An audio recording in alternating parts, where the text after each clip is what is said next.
গাঁওখনত আজিও শোকাকুল পৰিৱেশ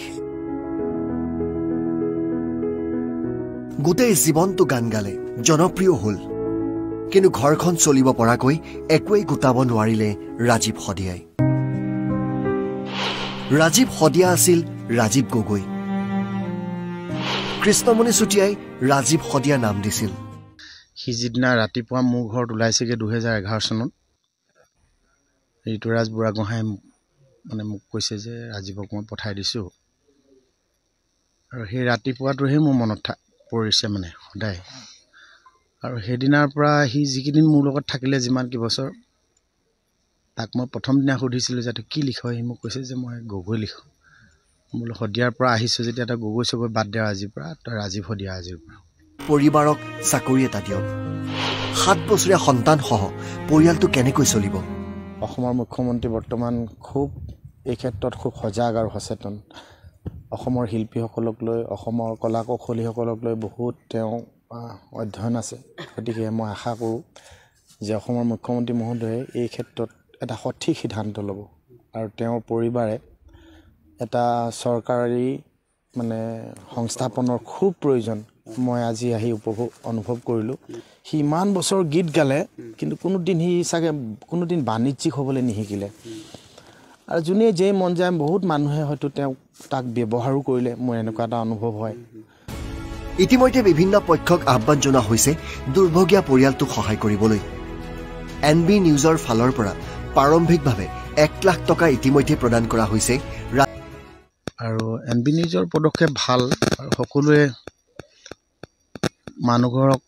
অকমান আৰ্থিক সাপোৰ্ট দিব লাগে এতিয়া এজন দেশৰ কাৰণে গান গাই গ'ল গোটেই অসমীয়া মানুহৰ কাৰণে শদিয়াৰ সেই গাঁওখনত এতিয়া বিভিন্নজনে ভিৰ কৰিছে জাতি মাতি গান গোৱা শিল্পীজন যে ইমান এটা অনুষ্ঠান নাই এনেকুৱা এটা লাচিত দিৱস নাই য'ত ৰাজীৱ শদিয়াই গান গোৱা নাই ৰাজীৱ শদিয়া আছিল এজন শিল্পী দেশ আৰু জাতিৰ কাৰণে আৰু টকাৰ লোভত এদিনো গান নেগালে ৰাজীৱ আজি টকা 10,000 হে দিব পাৰিম হ'বনে হ'ব হিমন্ত বিশ্ব শৰ্মা চৰকাৰে ৰাজীৱ শদিয়াৰ পত্নীক সংস্থাপন দিব লাগিব আৰু সন্মানে দিব লাগিব সেইটো স্পষ্ট কথা সেইটো বিলাসী থানা মঞ্চৰ তৰফৰ পৰা দাবী না শিল্পী মানে জনতাৰ হৈ থিয় দিয়া সকলোকে শিল্পী বুলি কোৱা যায় শিল্পী মানে বাকি যিবোৰ আছে তেওঁলোক শিল্পী বুলি কোৱা নাযায় যিসকল ৰজাঘৰৰ প্ৰধানত হৈ নিজৰ ব্যক্তিগত স্বাৰ্থৰ বাবে লালসাৰ বাবে জাতিৰ স্বাৰ্থক উপেক্ষা কৰিব পাৰে সেইসকলক শিল্পী বুলি কোৱা নাযায় আচলতে আৰু যিসকলে দুখ দুৰ্ভাগ্যক আঁকোৱালি লৈও জাতিৰ বাবে মাটিৰ বাবে মানুহৰ বাবে স্বদেশ জাতিৰ বাবে ৰজাঘৰৰ প্ৰধানতো নোহোৱাকৈ পিছভূমিৰে যুঁজি যাব পাৰে তেনেকুৱা খুব সীমিত সংখ্যক শিল্পী অসমত আছে তাৰ ভিতৰত ৰাজীৱ শদিয়া এজন গতিকে ৰাজীৱ শদিয়া অসমীয়া জাতীয়তাবাদৰ বৰভেটিত অসমীয়া জাতীয়তাবাদৰ চিন্তা চেতনাৰ উজ্জীৱিত প্ৰতিজন মানুহৰ হৃদয়ত ৰাজীৱ শদিয়া সদায় জীয়াই থাকিব এয়াই আচলতে অসমৰ একাংশ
সঁচাকৈ আমি এজন শিল্পী নহয় এটা নক্ষত্ৰক হেৰুৱাইছোঁ হয়নে ইমান ধুনীয়া গান গাইছে আৰু যিজন মানুহে মোৰ তেওঁকে স্মৰণীয় গান গায় ইমান ধুনীয়া গান গায় হয়নে সঁচাকৈ বহুত বেছি দুখ লগা ঘটনা আজিও তেখেতৰ গান শুনি শুনি আমাৰ ভাগৰ নালাগে আমনি নালাগে প্ৰতিটো গানতে এটা ধুনীয়া শব্দ থাকে ধুনীয়া অৰ্থ থাকে সঁচাকৈ কি ধুনীয়া শব্দ বহুত বেছি দুখ লগা ঘটনা ৰাজীৱ শদিয়া জাতি মাতি ভেটিৰ কাৰণে গান গাই গাই নিজৰ জীৱনটোৰ কাৰণে একোৱেই নকৰিলে সঁচাকৈ তেখেত য'তে আছে শান্তিত থাকক আমি এইখিনিয়ে বিচাৰোঁ সদৌ শেষত